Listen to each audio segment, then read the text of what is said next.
Hello everybody. आज हम पढ़ेंगे हिस्ट्री। तो चलिए शुरू करते हैं। पहला चैप्टर हमारे साथ है द फ्रेंच रिवॉल्यूशन।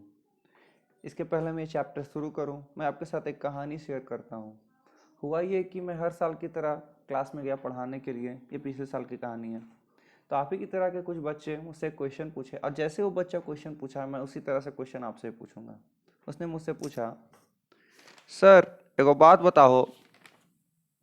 उसने मुझसे पूछा, सर एगो बात बताओ, अपन हिस्टेरिया तो समझे में नहीं आवा है, ये फ्रांसवा के हिस्टेरिया काहे हम पढ़िए, ये तो आओ नहीं समझ में इतने।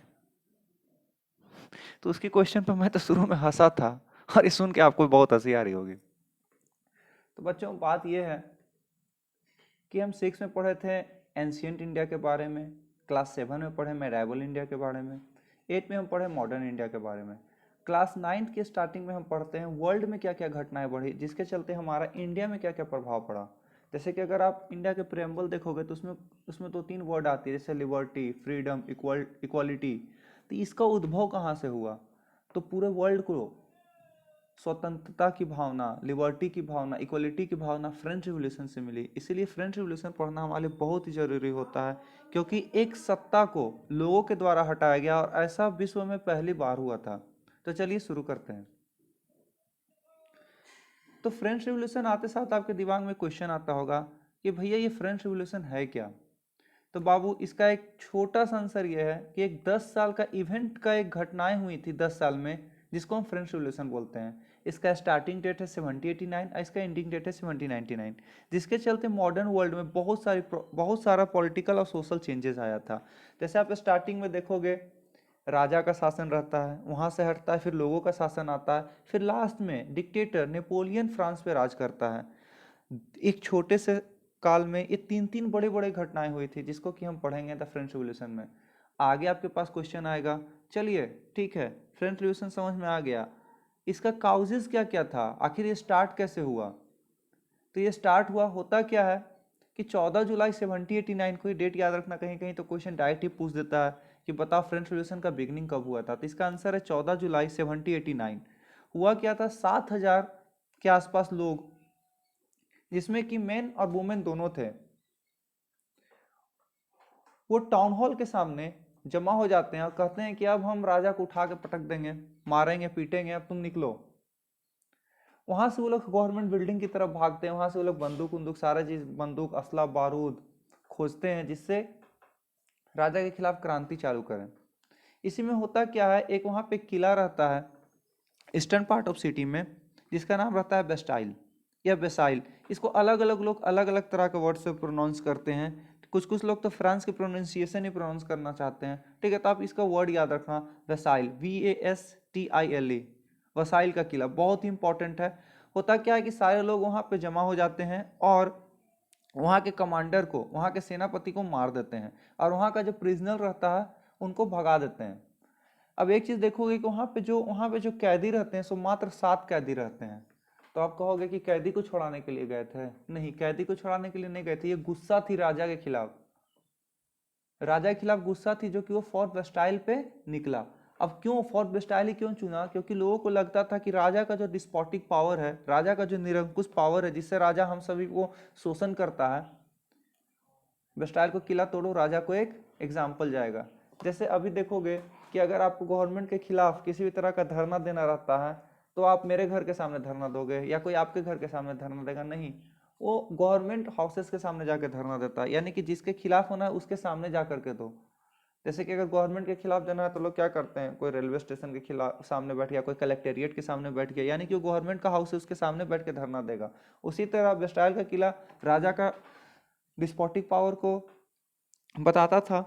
तो वो लोग क्या किए, उसी के सामने जा करके धरना तो नहीं दिए, वहां पे तो चूर दिए पूरा। और यहाँ तक ये हुआ था कि पूरा का पूरा किला को ध्वस्त कर दिया था। लोग इतने गुस्सा थे, उनका एक एक ईटा को मार्केट में बेचे थे, ठीक है। और सारे लोग इसको खरीदे थे और उसको रखे हुए थे कि हाँ देखो बहुत ही बड़ा इवेंट हुआ है, हमारे घर में है। तो भैया जैसे कि आप दिखाते हो ना, मेरे घर में पिकासो का पेंटिंग है, मेरे यहाँ फलना है, मेरे यहाँ KTM 120 है, सॉरी KTM 220 है, मेरे यहाँ एवेंजर है। वो लोग क्या करते, वो दिखाते थे, देखो मेरे पास वेसाइल का ईटा है, ठीक है। तो चलिए आखिर लोग इतने गुस्सा क्यों हुए थे, इसका काउजेस क्या क्या था, तो वो हम स्टार्ट करते हैं। अब इसमें सबसे पहले आप ये जानो कि 1789 के पहले का, 100 साल पहले का फ्रांस में आपके साथ डिस्कस करना चाहूँगा, इसका हिस्टोरिकल बैकग्राउंड आपके साथ डिस्कस करना चाहूँगा। जैसे कि आप देखोगे अपने बुक के थ्रू जाओगे तो उसमें तो ये नहीं मिलता है, इसको मैं अलग से ऐड किया हूँ। उसमें आप देखोगे आपके बुक में लुइस 16 है, ठीक है, हमारा फिल्म का हीरो रहेगा लुइस 16, लेकिन उसके पापा और दादा के बारे में थोड़ा सा देख लेते हैं, ठीक है।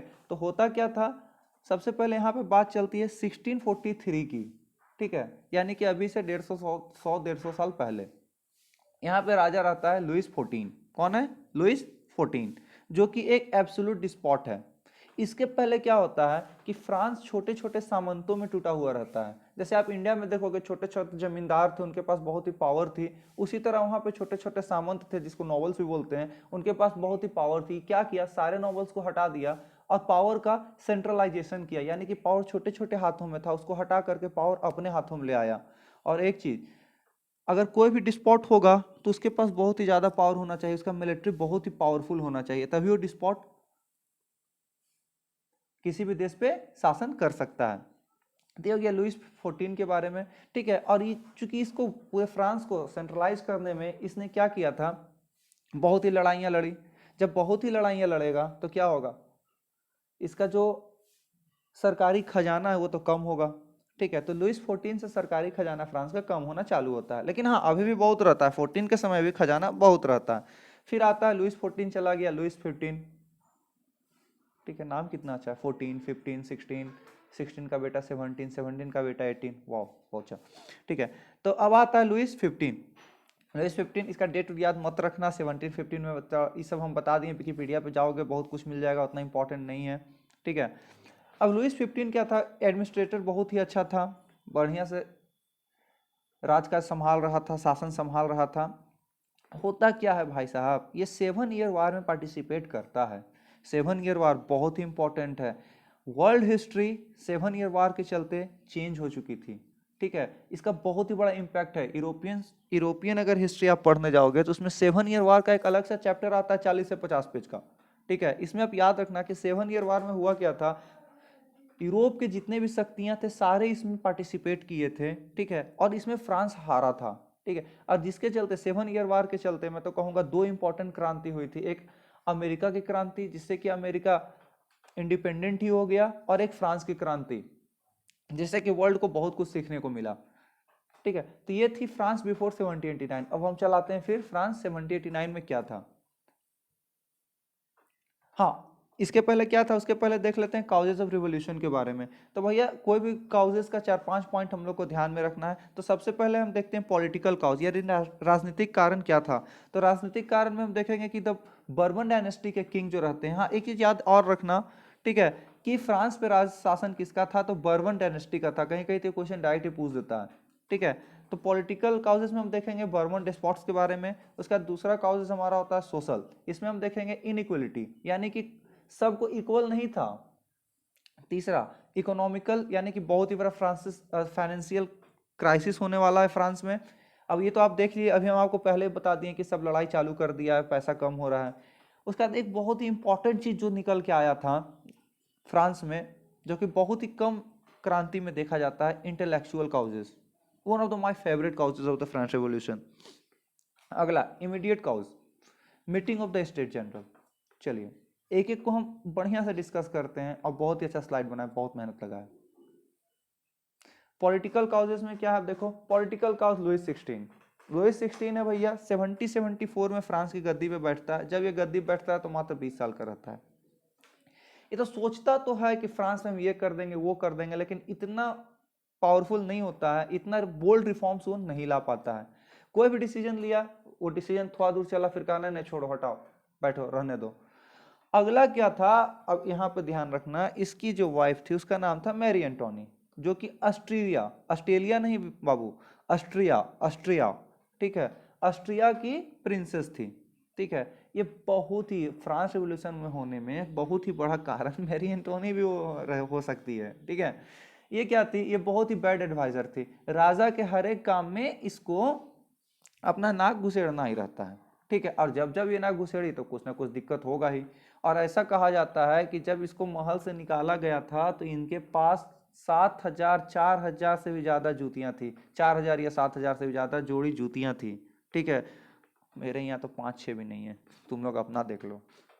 ठीक है, अगला क्या हुआ था कि अब देखो 7 ईयर वार में लुईस 15 हारा है। अब ये तो इज्जत पे आ गया, अरे फ्रांस हार गया, फ्रांस हार गया। तो फ्रांस क्या करता है, अमेरिकन वार ऑफ इंडिपेंडेंस में मदद कर देता है। ठीक है, अब हुआ क्या था, 7 ईयर वार जब खत्म हुआ था तो उसमें ब्रिटेन फ्रांस को हराया था। ठीक है, अब ब्रिटेन अमेरिका में लड़ाई कर रहा था। ठीक है, और अमेरिकन के लोग ब्रिटेन से कहते थे हमको आजादी दे दो। तो फ्रांस क्या किया, थर्ड पार्टी जाकर के अमेरिका को हेल्प कर दिया और अमेरिका जीत गया। अभी भी तुम देखोगे अमेरिका में जो स्टैच्यू ऑफ लिबर्टी है उसका अगर आप हिस्ट्री जाके खंगालो तो स्टैच्यू ऑफ लिबर्टी फ्रांस उसको गिफ्ट में दिया था अमेरिका को। ठीक है, स्टैच्यू ऑफ लिबर्टी फ्रांस का दिया हुआ है, वो स्टैच्यू ऑफ लिबर्टी अमेरिका में नहीं बना है, फ्रांस से वो 3 पार्ट में बन के गया था, वो जाके वहां इंस्टॉल हुआ है। ठीक है, जैसे एप्पल का मोबाइल इंडिया में नहीं बनता, बन के कहीं से आता है, चाइना में इंस्टॉल होकर के इंडिया में बिकता है। अभी कुछ दिनों में मेक इन इंडिया बात हो रही है तो अब देखो इंडिया में बनना चालू हो। ठीक है, और उसके बाद एक और क्या इंपॉर्टेंट था कि जो ये लोग किला में रहते थे, प्लेस ऑफ वर्साइल्स, एक व्हाइट एलिफेंट था। व्हाइट एलिफेंट का मतलब देखने में बहुत अच्छा लगेगा लेकिन खर्चा का घर। ठीक है, और तो और आगे हम इसको फोर्ट प्लेस वर्साइल का हम आगे आपके साथ पिक्चर भी शेयर किए हैं जिसमें आप देखोगे कितना बड़ा महल था। और अगर वर्ल्ड टूरिस्ट की बात करें, वर्ल्ड टूरिज्म की बात अगर हम करें तो पूरा का पूरा वर्ल्ड में सबसे ज्यादा घूमा जाने वाला, देखा जाने वाला प्लेस में से एक है fort Versailles, place of Versailles, Versailles का किला। ठीक है, बहुत ही जबरदस्त है, लाइफ में अगर टाइम मिले तो घूमने जरूर जाइए। आगे हम देखते हैं पॉलिटिकल काउजेस तो समझ में आ गया। ठीक है, एक बार रिकैप कर लेते हैं, क्या था कि लुइस 16 जो था इंटेंशन तो रखता था लेकिन रिफॉर्म नहीं ला पाता था। मैरी एंटोनी बैड एडवाइजर थी। अगला, अमेरिकन वार ऑफ इंडिपेंडेंस में हेल्प करना इसका सबसे बड़ी गलती थी। और फोर्ट प्लेस ऑफ वर्साइल। ठीक है, ये 4 पॉइंट याद रखना। अगला क्या होता है, सोशल काउज, यानी कि वहां का समाज किस तरह था। तो समाज एक पिरामिडियल शेप का था। ठीक है, जो कि 3 भाग में बटा हुआ था जिसको स्टेट बोलते हैं, फर्स्ट स्टेट, सेकेंड स्टेट और थर्ड स्टेट। ठीक है, फर्स्ट स्टेट में रहते थे कलर्जी यानी कि चर्च के लोग, इनका पॉपुलेशन 1 लाख था और इनके पास 10% लैंड था। ठीक है, सेकेंड स्टेट में हम देखेंगे तो नोबिलिटी, फ्यूडल लॉर्ड्स, वही जिसको कि हटाया था पूरा लेकिन उसको कुछ कुछ पावर दे दिया था। कौन हटाया था फ्यूडल लॉर्ड्स को, तो लुइस 14। ठीक है, और उसको हटा करके लाया फ्यूडल लॉर्ड्स को। ठीक है, इनकी जो तादाद थी 4 लाख थी और इनके पास 25% लैंड आसपास था। अब थर्ड स्टेट में आ जाते हैं farmer, artisans, factory worker, traders, lawyers, public officer, बहुत सारे लोग इसमें आते हैं बाबू। ठीक है, इनका जो पॉपुलेशन था 2.7 करोड़, जो कि पूरे फ्रांस के पॉपुलेशन का 95% था। इसमें भी थर्ड स्टेट में भी तुम क्या देखोगे, इसमें भी डिवीजन था, एक upper middle class, lower middle class. ठीक है, एक पुअर, ये सब थर्ड क्लास में आते थे। अब इसमें भी देखो कि जो मर्चेंट थे, ट्रेडर्स थे। ठीक है, और 17th सेंचुरी में तो यहां तक आप देखोगे तो मर्सेंटाइल चालू हो चुका था। क्लास 8 याद करो, यानी कि लोग ट्रेड करना चालू किए थे, एक देश से दूसरे जो देश जाते थे ट्रेड करने, बहुत ही पैसा मिलता था। ठीक है, तो यानी कि ट्रेडर्स लोग के पास बहुत ही पैसा आ गया था। और अगर इस ट्रेडर्स को भी हटा दो तो यानी कि जो वहां पे जो फार्मर थे उनके पास मात्र 20 से 30% ही जमीन थी। और सबसे ज्यादा टैक्स ये थर्ड स्टेट को ही दिया जाता था, देना पड़ता था। आगे हम देखेंगे। ठीक है, अब इसमें क्या देखो कि फर्स्ट स्टेट और सेकेंड स्टेट पे किसी भी तरह का टैक्स नहीं है। ठीक है, और नोबिलिटी लोग जो हैं सब बहुत ही जबरदस्त जिंदगी जीते हैं एकदम। अभी का बोलो तो अनिल अंबानी और शाहरुख खान और सलमान खान का जिंदगी जीता है एकदम ऐश में, एकदम बुगाटी वैरॉन लेके चलता था। अच्छा उस समय नहीं था लेकिन हाँ बात था, एकदम बड़े बड़े बग्घी में घूमता था, राशि ठाठ था उनका। ठीक है, और अभी का मतलब क्या, लाइफ स्टाइल का मतलब बुगाटी वैरॉन, KTM 220। ठीक है, इस सब पे ध्यान नहीं तो पढ़ाई करो सब आ जाएगा। ठीक है, और थर्ड स्टेट क्या था, इनको वेरियस टैक्स देना पड़ता था। एक दो टैक्स का नाम तो देख लो, एक था तिथीज। ठीक है, जो कि चर्च इन पे लगाता था। ठीक है, क्वेश्चन आपका पूछ देगा what do you mean by तिथीज। ठीक है, तो एक तरह का टैक्स था जो कि थर्ड स्टेट पे लगता था, लगाता कौन था, तो चर्च लगाता था, जो कि 1/10 ऑफ द एग्रीकल्चर था। यानी कि एग्रीकल्चर का प्रोडक्ट जितना हुआ, अगर 100 रुपया का आप एग्रीकल्चर प्रोडक्ट किए हैं तो 10 रुपया आप चर्च को दे दो। ठीक है, एक था टैली, जो कि स्टेट यानी कि राजा डायरेक्ट लगाता था, ये भी किस पे, सिर्फ और सिर्फ थर्ड स्टेट पे। ठीक है, अब थर्ड स्टेट में क्या हम आपको बताए थे कि जो जो अपर लेवल के लोग थे, लॉयर्स थे, ट्रेडर्स थे, ये लोग पढ़े लिखे थे, ठीक है। इनको बोलते थे एजुकेटेड मिडिल क्लास, जो कि एक फ्रांस का एक टर्म है, बोर्जीस, ठीक है। इसको हर एक लोग अलग अलग तरह से प्रोनाउंस करते हैं, ठीक है। इसका फ्रांस का एग्जैक्ट प्रोनाउंसिएशन तो हमको नहीं आता है, अब आप लोग कैसे करोगे आप लोग देख लेना, ठीक है, थोड़ा सा लंबा टर्म है। और क्या हुआ था कि फ्रांस में जो अर्बन सिटी था, वहाँ का वो जो वर्कर थे उनका कंडीशन बहुत ही खराब हो गया था, यानी कि poor condition of urban worker. तो यहाँ से आपका क्वेश्चन आपका डायरेक्ट ये भी पूछ सकता है, what are the social causes of the French revolution. इसी पॉइंट को आप थोड़ा सा बढ़िया सेलिब्रेट करके, यानी कितना पॉइंट भी लिख दोगे तो 5 नंबर का क्वेश्चन आपका हो जाएगा। हाँ, और इसमें आपका वो चार्ट बनाना बहुत इंपॉर्टेंट है। अब बुक में अगर देखोगे तो एक पिरामिड शेप का बनाया हुआ है, इसको हम कॉलम टाइप का हम बना दिए, ठीक है। अगले आप देखोगे तो क्या था, इकोनॉमिक काउजेस। अगर आप बुक के थ्रू जाओ तो उसमें एक आपका एक फिगर दिया हुआ है सेकेंड या थर्ड पेज में, ठीक है। उसमें आप क्या देखोगे ना, एक व्यक्ति बैठा हुआ है, ठीक है, जिसके की सर पे बड़ा सा टोपी है, एक फार्मर कुछ लेकर के आ रहा है, उसके पीछे आप देखोगे और उसका एग्जैक्ट क्या लिखा हुआ था, स्पाइडर एंड अ, यानी इसी तरह कुछ था, स्पाइडर वेव कुछ था, हमको ध्यान में नहीं आ रहा है, बहुत दिन से बुक मिला भी नहीं है अभी, और पीडीएफ से भी काम चल रहा है, ठीक है। और आप लोग देख लो क्या था। और कभी अभी तो क्या कर रहा है ना बाबू सीबीएसई, क्या फिगर ही आपको दे दे रहा, कह रहा है कहानी बताओ, ठीक है। तो बुक को आप देख लेना, ठीक है। तो उसका कहानी क्या था हम आपको बता देते हैं, फिगर तो हम पीडीएफ इसमें हम नहीं डाल पाए हैं, ठीक है। आगे से जो बनाएंगे उसमें हम फिगर भी आपको सारा इंपॉर्टेंट फिगर, यानी कि एक लेक्चर हम क्या करेंगे, जो इंपॉर्टेंट फिगर है ना 9 क्लास का, वो सारा फिगर का एक्सप्लेनेशन लेकर के आएंगे, ठीक है, कि आपको एग्जाम में किसी भी तरह का कोई दिक्कत नहीं हो, ठीक है। तो उसमें क्या था ना कि आप देखोगे कि एक गरीब लेकर के जाता है, एक फ्यूडल लॉर्ड्स बैठा हुआ है, ठीक है, और उसको अपना सारा पैसा दे रहा है, ठीक है।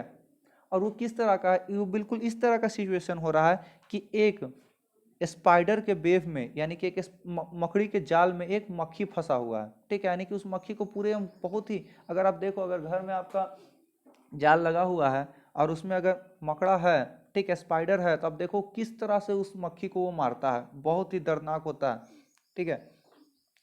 तो हुआ क्या था, अब इकोनॉमिक काउजेस में आप देखोगे कि फ्रांस का पॉपुलेशन, ठीक है, इधर पिछले 40 से 50 साल में 30% बढ़ गई थी, ठीक है, 30%, यानी कि 100 था तो 130 हो गया था। इसका डाटा याद मत रखना, बुक में डाटा भी दिया हुआ है, वो याद करने की कोई जरूरत नहीं है। इकोनॉमिक काउजेस में आप देखना, सिर्फ लिखना rising of the population at the 30%, ठीक है।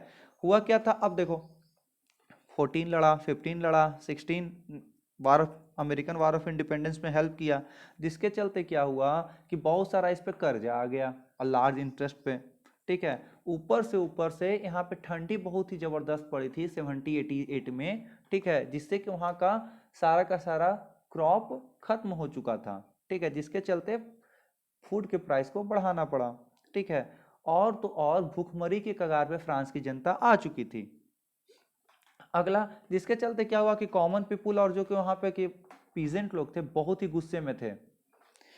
और तो और इसमें जो व्हाइट एलिफेंट आपका था, कौन था white elephant, place of Versailles, ठीक है, यानी कि वर्साइल का जो प्लेस था, ठीक है, वो आपका एक तरह का व्हाइट एलिफेंट साबित हुआ था। उसको जो मैनेज करना पड़ता था, उसको बहुत वहां पर मैनेज करने में बहुत ही पैसा लगता था, ठीक है। अगर आप ये देखोगे तो ये आपका है, हम आपको बोले थे फिगर आपके साथ शेयर करेंगे, तो यही आपका फोर्ट ऑफ वर्साइल। तो ये वर्साइल क्या था ना, जैसे फ्रांस की सिटी है, जैसे आप लोग लह रहे हैं, तो वहाँ पे राजा लोग नहीं रहते थे, वहाँ से 30-40 किलोमीटर दूर रहते थे, एक अपना ही दुनिया बसाए हुए थे, और ये लोग उसी में रहते थे, और लोगों की परवाह करने के लिए निकल के देखते भी नहीं थे लोग किस तरह का जिंदगी जी रहा है, ठीक है। ये देखो उसका फाउंटेन कितना जबरदस्त है, ये मिरर पैलेस, ये ऊपर का एरियल व्यू है, ठीक है। तो ये सब आप देख सकते हो कितना जबरदस्त है, ठीक है, प्लेस ऑफ वर्साइल। और यहाँ पे राजा लोग रहते थे, और राजा लोग जाके मिलते नहीं थे फ्रांस के, यहाँ तक कि जब लोग रिवोल्यूशन किए तो राजा को पकड़ के ले जाके कहा था, अब चलो तुम मेरे साथ रहो, ठीक है, पेरिस में तुम रहो, ठीक है, और हम लोग किस तरह की दुखमय जिंदगी व्यतीत कर रही है तुम देखो, ठीक है, आगे हम बताएंगे सेकेंड लेक्चर में, इस लेक्चर में नहीं, ठीक है। और एक और क्या हुआ था बाबू यहाँ पे जो बोले थे, one of the my favourite, ठीक है, एज ऑफ इनलाइटमेंट, ठीक है। हुआ क्या था इस समय कि बहुत सारे जो कि फिलोसफर लोग थे वो फ्रांस में आए थे, और वो लोग बता रहे थे, ठीक है, यहाँ पे एक लॉ चलती थी पहले, लॉ ऑफ डिवाइन। इसमें क्या था बच्चा कि जो राजा है ना वो ईश्वर का बेटा है। किसका बेटा है, राजा ईश्वर का बेटा है। जो राजा की बात है वो भगवान की बातें हैं, ठीक है, लोग ऐसा पहले मानते थे। लेकिन जैसे ही एज ऑफ इनलाइटमेंट आया, मतलब लोगों के अंदर क्या हुआ, ज्ञान आया, और वो लोग चैलेंज करने लगे हर एक बात बात पे, ठीक है। क्योंकि अब कहोगे ना इंडिया में अंधविश्वास है, तो सिर्फ इंडिया में अंधविश्वास नहीं बाबू, सब जगह अंधविश्वास था, ठीक है। अब हाँ, बात यह है कि यूरोपियन लोग हमसे पहले सीख गए, हम लोग अभी तक उतना अच्छा से नहीं सीखे हैं, तो लोग कहते हैं हम लोग डेवलप्ड है। ऐसा कोई बात नहीं। अगर इतिहास उठा के देख लो तो इंडिया इतना डेवलप्ड कंट्री वर्ल्ड में कोई दूसरा नहीं था। ये लोग हमें लूट करके खुद डेवलप्ड बने बैठे हैं, ठीक है। और हमें सबसे बड़ा दिक्कत क्या है कि वो लोग क्या करते हैं, उनका एज ऑफ इनलाइटमेंट बहुत पहले आया था, लेकिन अभी तक हमारे यहाँ एज ऑफ इनलाइटमेंट नहीं आया है, ठीक है। चलिए अगला क्या है। अब बहुत सारे उठ के बोलेगा कि राजा राम मोहन लाए इनलाइटमेंट लाए थे, तो उन कुछ लोगों के पास आया था, हर एक लोग इनलाइटेंट नहीं हुए थे, ठीक है।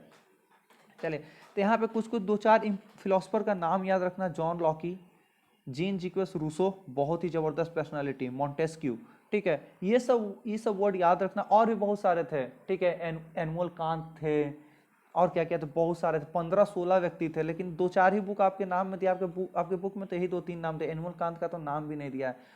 उनका बायोग्राफी जा करके पढ़ो, एनुअल कांत का, बहुत ही जबरदस्त है। उनका तो एक लेक्चर है जो कि लॉ में पढ़ना पड़ता है, एक सब्जेक्ट ही है पूरा। क्या जबरदस्त पर्सनालिटी एनुअल कांत। कभी टाइम मिले तो उसके बारे में भी चर्चा करेंगे, ठीक है। इंटेलेक्चुअल, अब ये लोग क्या किए, ठीक है। ये लोग जो भी पढ़े लिखे लोग थे, जो कि फिलोसफर थे, सो कॉल्ड फिलोसफर, ठीक है। ये लोग क्या किए कि राजा का राइट को, ठीक है, राजा का राइट को चैलेंज करना चालू कर दिए, ठीक है। और role of the Catholic church को भी चालू करना, क्वेश्चंस करना ये लोग ने चालू कर दिया, ठीक है। और इनका जो आइडियाज था वो न्यूज़पेपर के थ्रू, क्योंकि प्रिंटिंग प्रेस आप देखना, प्रिंटिंग प्रेस आपका स्टार्ट हो चुका था, तो न्यूज़पेपर, बुक और डिस्कशन के थ्रू। अब कहोगे ना कि बहुत कितने लोग थे पढ़े लिखे थे, नहीं थे पढ़े लिखे। तो यहाँ पे क्या कल्चर चलता था जिसको सैलून कल्चर कहते थे। उसमें क्या होता था, एक व्यक्ति बैठ के पढ़ता था और 100-200 आदमी बैठ के सुनता था, ठीक है, कि क्या नया आइडिया आया, जिसके चलते बुक बहुत ही बिकता था। और लोगों के बारे में, उनके बारे में, यानी कि क्या क्या लूसो क्या क्या बोला, लॉकी क्या क्या बोला, ठीक है, मॉन्टेस्क्यू क्या क्या बोला, सारे उनको पता रहता था, ठीक है, लोगों को। चलिए अब आगे देखते हैं। हाँ, किसी भी रिवॉल्यूशन का एक इमीडिएट कॉज बहुत इंपॉर्टेंट रहता है कि इमीडिएट कॉज क्या था, यानी कि तुरंत का कारण। ये सब कारण तो हमेशा से चलते आ रहा है धीरे धीरे। तुरंत का कारण क्या था, लुईस 16 के द्वारा स्टेट जनरल की मीटिंग को बुलाना, ठीक है। देखो हुआ क्या था कि स्टेट जनरल की मीटिंग पिछले 175 साल में आज तक नहीं हुई थी, ठीक है। अब पूछोगे भैया स्टेट जनरल क्या है, बता दीजिए, ठीक है। तो बाबू स्टेट जनरल क्या है, एक तरह का पार्लियामेंट लगता था। जैसे अभी देखते हो पार्लियामेंट कैसे लग रहा है, ठीक है। वहाँ पे अपोजिशन बैठ रहा है, सत्ताधारी पक्ष बैठ रहे हैं, हमारे मुख्यमंत्री लोग के डेलीगेट्स बैठ रहे हैं, प्राइम मिनिस्टर बैठ रहे हैं, मोदी जी, ठीक है, अमित शाह जी, ये लोग बैठ रहे हैं, ठीक है। वहाँ पे बैठ के डिस्कशन करते थे। तो उसी तरह एक मीटिंग लगाया जाता था जिसमें कि सारे स्टेट के लोग रहते थे, ठीक है, यानी कि फर्स्ट स्टेट, सेकेंड स्टेट और थर्ड स्टेट, ठीक है। और ये लोग बैठ करके अगर कुछ बड़ा डिसीजन लेना रहता था तो वो लोग लेते थे। तो क्यों किया गया, तो फाइनेंशियल क्राइसिस जो आया था उसी को मैनेज करने के लिए इनका अथी को बुलाया गया। और ये सबसे बड़ा गलती लुईस 16 किया था। अगर वो नहीं करता तो फ्रांस में इतना बड़ा प्रॉब्लम, यानी कि प्रॉब्लम कहोगे, लुईस 16 की तरफ से देखो तो प्रॉब्लम ही लगेगा, और लोगों की तरफ से देखोगे तो लगेगा वाह कितना बड़ा काम किया, ठीक है। तो फ्रांस में इतना बड़ा चेंजेस नहीं आता अगर ये स्टेट जनरल का मीटिंग लुईस 16 नहीं बुलाता तो, ठीक है। हम इसके बारे में डिस्कस करते हैं पूरा बढ़िया से, स्टेट जनरल क्या था। तो पहला याद रखना 175 साल में ये मीटिंग पहली बार किया गया था। और इसमें जो लोग बुलाए गए थे, तो फर्स्ट स्टेट यानी कि कलर्जी से 300 व्यक्ति, सेकेंड स्टेट नोबिलिटी से भी 300 व्यक्ति, और तीसरा जो स्टेट था आपका कौन, थर्ड स्टेट, ठीक है, जिसमें कि फार्मर, आर्टिसियंस ये सब आते थे, उसमें आपका 600 लोगों को बुलाया गया। अब क्या था, आपको तो लग रहा है कि टोटल 900 आदमी आए थे, 900 वोट हुआ, ठीक है, यानी हर व्यक्ति एक एक वोट देगा। अब 450 यानी 50% प्लस अगर वोट आएगा तो वो उस चीज को पारित किया जाएगा। जैसे कि हमारे क्या कहते हैं पार्लियामेंट में, हमारे इंडियन पार्लियामेंट में होता है, तो ऐसा नहीं था। वहां क्या था कि फर्स्ट स्टेट को एक वोट मिलेगा, ठीक है, सेकेंड स्टेट को एक वोट मिलेगा, थर्ड स्टेट को एक वोट मिलेगा। अब एक बात बताओ, ये मीटिंग रखा गया था किसके लिए, यानी कि टैक्स बढ़ाना है, ठीक है। अब राजा के चमचे हो गए फर्स्ट स्टेट और सेकेंड स्टेट, राजा का चमचा, काहे कि ये लोग क्या करता है, ये लोग टैक्स देता नहीं है, ठीक है। तो ये लोग को बढ़ाओ या मत बढ़ाओ हमको क्या फर्क पड़ता है, ठीक है। तो फर्स्ट या सेकेंड स्टेट बोल देगा कि टैक्स बढ़ाओ। थर्ड स्टेट को क्यों बुलाया था, मुंह देखने के लिए, ठीक है। अब वोटिंग राइट पे क्या होगा, आगे आप देखोगे अगले स्लाइड्स में, वोटिंग राइट पे क्या होता है, बवाल हो जाता है, भोकाल मच जाता है, ठीक है। और ये मीटिंग फेल कर जाता है, ठीक है। वोटिंग राइट को लेकर के डेडलॉक हो जाता है। थर्ड स्टेट कहता है कि हर एक व्यक्ति को एक वोट का अधिकार दो, ना कि एक स्टेट को। जैसे क्या था, कलर्जी को पूरा 300 कलर्जी को एक वोट दे दिया, 300 नोबिलिटी को एक वोट दे दिया, 600 थर्ड स्टेट को एक वोट दे दिया। ठीक है, तो थर्ड स्टेट के लोगों का कहना था कि ऐसे ना चल तुआ, हमने भी पढ़ल लिखल ही है। ठीक है, समझ लो बात के, हम लोग भी पढ़े लिखे हैं, क्योंकि हमारे जो गुरु हैं रूसो हैं, लॉकी हैं, क्या क्या बोल रहा है तुमको समझ में नहीं आ रहा है? कितना पढ़ा लिखल आदमी है वो लोग। डिवाइन ऑफ लॉ को चैलेंज किया है, डिवाइन ऑफ गॉड के जो लॉ था उनको चैलेंज किया। मतलब तुमसे ज्यादा पढ़ा लिखल हम लोग हैं। ठीक है, हम लोग अपना राइट्स के बारे में जानते हैं। ठीक है, यानी कि राजा और प्रजा के बीच में एक सोशल कॉन्ट्रैक्ट होना चाहिए, ना कि तुमको भगवान दे दिया, भगवान दिखता है हमको, दिखाओ भगवान, मरे के बाद ना दिखता है जी। इस तरह का तर्क लोग बता रहे थे। ठीक है, ये थोड़ा सा फनी टाइम के लिए बताएं।